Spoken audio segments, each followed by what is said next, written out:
Yo and hello everybody, Mike here, baseball collector, and I got just a normal video today. I've got some cards that I got in the mail from Garrett, some awesome autographs I'm going to show you, but I've been juggling a few things. Number one, you guys' response to my video about working on my Topps set run has been unbelievable. I've started making some deals and got a bunch of cards on the way.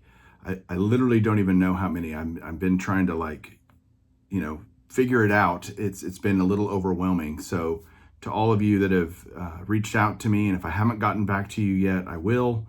Just let me kind of sort through this first round of things that I've gotten going, because I don't want to dupe up what I'm getting for these sets. I don't want to get cards twice from people.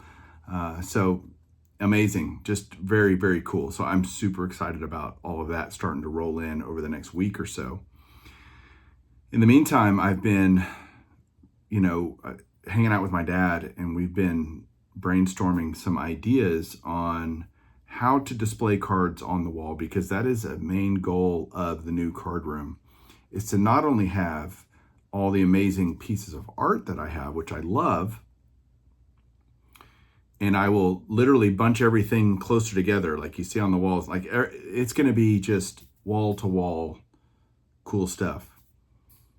And the great thing about having the ranch, the new card room, is it's literally a blank slate. And so I get to configure it, and it won't be perfect, but at the beginning, but I'll have to kind of, I like this here and this there, but it's a blank slate. And getting everything arranged and getting everything in there, getting everything displayed that I want, is proving challenging as I'm thinking through it right now. I don't have, the room's not even, it's just studs right now. So I can't even really, there's not even sheetrock up or anything. So it's hard to really get it figured out so far. We're a long way from that, but it doesn't keep me from dreaming. It doesn't keep me from thinking about the possibilities. And displaying cards on the wall is something that a lot of guys do. It is amazing that you get to do it. And I saw Mike, Junk Wax Hero, the way he did his room with essentially just the railing across the wall. I think that's brilliant. And so what that does for me, and why I like it a lot versus just a case, the cases are cool, but they're relatively limiting. You can only have 36 cards or 50 cards or however big the case is. And what Mike did was these rails along the wall where you can kind of make them as long as you want or as short as you want or different heights and all kinds of cool stuff. And so my dad and I did a couple of prototypes, and I'm going to show them to you just to get your feedback and see what you think. I love them, but I want to, I'll show them to you here in a second, but it has been fun figuring this out, or trying to figure that. I haven't figured anything out yet because I don't have a room to put stuff in, but the idea that I get to do this is going to be just fun. So let me show you the prototypes that we made, and then I'll show you some cards. So hang on one second. All right, let's see how this works. I'm going to do my best to show you what we're looking at, but it's a piece of walnut. I've decided to go with walnut because everything else that I own, all of my other card furniture is walnut. The Beast and the comic book things, the Berg display case are all walnut, and my dad has a ton of it. And so the idea is this simple deal. It's basically an L-shaped, let's see if I don't know if I can show the profile, but it's just an L, right? And so the idea would be that this is up against the wall this way. And so you have this front-facing deal, and I can make these as long as I want, essentially, probably no more than 3 or 4 feet at a time, but I can make them long. This one's just a couple of feet long, just as a prototype. And the idea, I just grabbed a random slab, is that this will sit, up against the wall, and the card will sit just like this, up against the wall. And so you have the wall in the background, but I just need something to perch it on.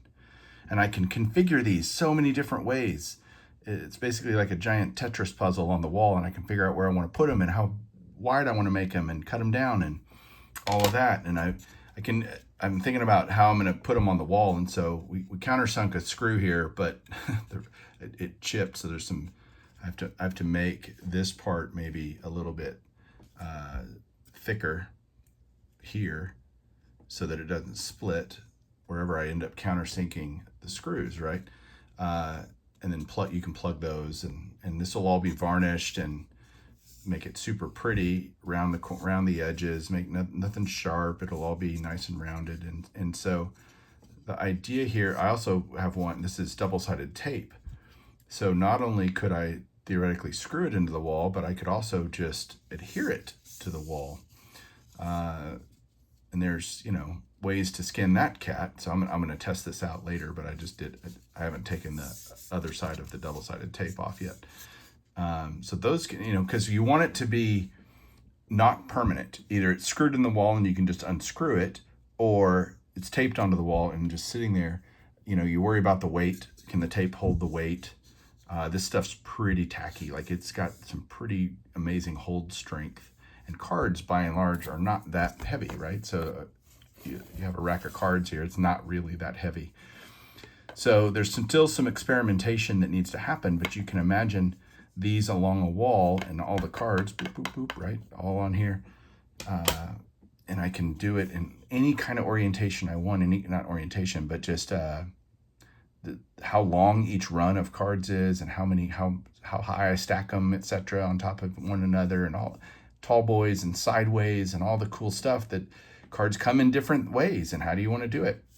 This gives me a pretty flexible system to do that with, instead of it being fixed by the size of a case. So anyway, just wanted to see what you thought. They're going to be beautiful, whatever we do. And we're still working on how deep this needs to be. I think we've got it down pretty good. How tall this front lip needs to be. Like, there's some things we're still working out, but that's the system I think I'm going to go with for displaying cards on the walls themselves, along with all the other ways that I'm going to display cards. And it's going to be awesome. It's going to be I'm going for a very museum-esque feel. That's the goal of that. So anyway, I'll just sit this down over here. That's what I'm working on. My dad and I worked on that. Okay, got some cards from Garrett. Garrett had an auction. He was selling a bunch of stuff that I love, and I was like, well, I guess I'll buy them this way. And so I did. And I ended up buying, I think, 11 cards or something from an auction he was running on eBay. I got them in like a day.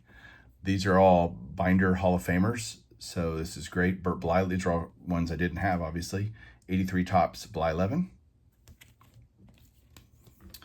84 Topps Eckersley. This is the only slabbed one that I bought from him. 86 Topps Eckersley. And I'm just filling in runs, guys. I just love having runs of players. So there's Eckersley 95. What year? God, the 90s, guys. I really do bad on the 90s. 93. That's 90. It's got to be 93. 92. 92. I'm just trying to remember. Maybe this is 92. I'm so terrible at the early 90s stuff. Another Eckersley. How about that? Actually, I think this is 95. That's 95. Another Eckersley. And the last one is a 97. That one I do know. 97. Because of the distinct green. These are all TTMs that Garrett got. They're awesome. A 90 Topps Barry Larkin. Right there. 05 Topps Rookie Cup Joe Mauer. This is actually my first Playing Days card signature of Joe Mauer, so glad to have that. It's awesome. 88 Topps Jack Morris. And last but not least, a 91 Topps Dave Parker. This was his last Topps card, so, and he has now passed away. So glad to get that. Glad to get all of these. And I'm going to be excited to throw these in the binder. And yeah, that binder is just, it's so much fun. I literally just sit there and look through it with all the different autographs. It's awesome. And I bought some earlier this week from Carl. So it's been a good week for the Hall of Fame binder. So that's it for today, guys. We'll talk to you soon. Keep collecting.